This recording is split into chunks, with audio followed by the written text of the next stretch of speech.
Hey KidZone, I'm Mr. Tom. Today we're going to talk about forgiveness. So let's do that. Alright guys, Bible time. Today's story is in Genesis. So we're going to go Genesis, and it starts in chapter 37, right at the beginning, so verse 1. And we're talking about Joseph and Jacob and their family. Alright kids, here's our story. So we've got Jacob, and we have a lot of kids. And by a lot of kids, I mean grown kids. Like they were adults, but you know, they were kids at one point. Anyway, they're adults now as our story starts, and there's a lot of them. In fact, there's so many of them, there's 12. And that guy right there, his shirt is see-through. I don't know why it's see-through, but it is, and that's super awesome. But the kid we're going to talk about most is the kid we just put in front. His name is Joseph. Now, Joseph was the one that Jacob loved the most. He loved him so much that he gave him the best things. In fact, he gave him a super shiny, awesome, nice, colorful coat, which you'll see in a moment. And it's red, and it's great.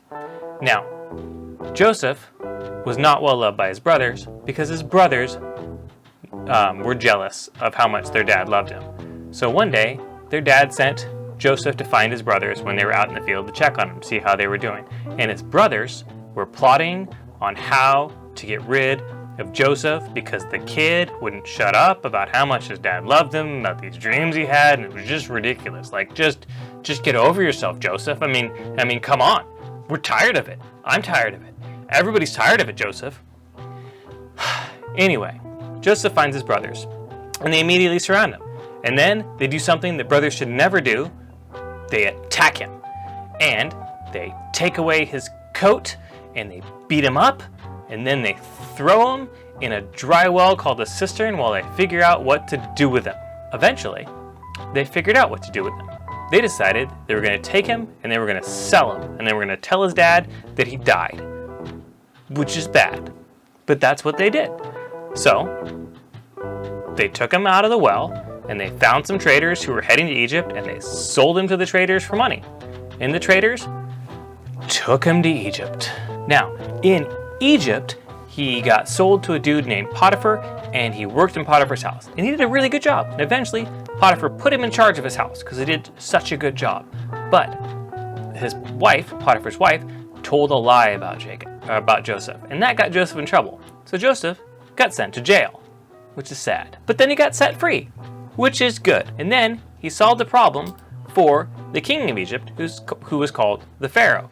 And not only was he set free, he got set in charge of Egypt and went about making Egypt super prosperous because God was helping him.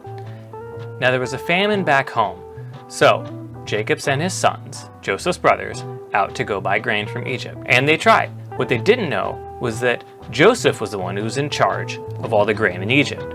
And so when they went to Egypt, they got set in front of a big scary guy who seemed very, very important, and they bowed down to him because he was in charge. And then he eventually told them who he was, and they got super, super scared. I mean, super scared. You'd be super scared. I'd be super scared because this is the guy they sold into slavery. I mean, that's a scary moment. But Joseph did a strange thing. He forgave them, and he said, "Hey, how's our dad? I haven't talked to him in a long time. You should bring him here so we can all live together as a family." Joseph has a lot to be upset about. He's sold into slavery by his brothers. This is bad. Then he goes and does well, and then he gets falsely accused by Potiphar's wife, and he gets thrown into prison. Again, bad. And then he gets put in charge of all of Egypt because God blesses him. That's good. When he is in a position to punish his accusers, when he's in a position to punish his brothers who beat him up and sold him, like literally sold him for money, his response is not usual. He forgives them. That's pretty hard to do, and it's pretty impressive. Joseph forgave his brothers because it was the right thing to do, because that's what God wants us to do to each other, is forgive each other. But I want to take this story and flip it. I want to look at the other side. I want to look at Joseph's brothers. Imagine you're Joseph's brothers, and you find out that the person you're begging for food is the person that you sold into slavery so many years ago.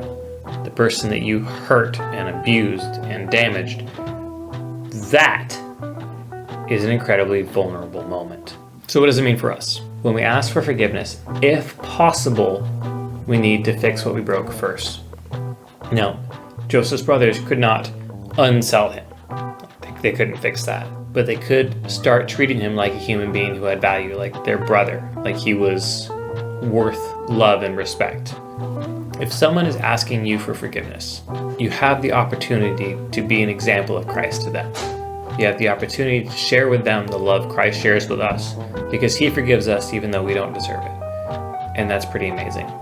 Now, as a side note, accepting someone's forgiveness doesn't mean you need to be around dangerous people. There are some people that are not good to be around. You can forgive them in your heart, and you can forgive them with your words, and then you can choose not to associate with them. Forgiving them doesn't mean that you put yourself in a position to be hurt over and over and over and over again. That's a whole nother lesson. That's our story for the week. I love you guys. I miss you guys. I hope you have a wonderful day. And I'll see you next week.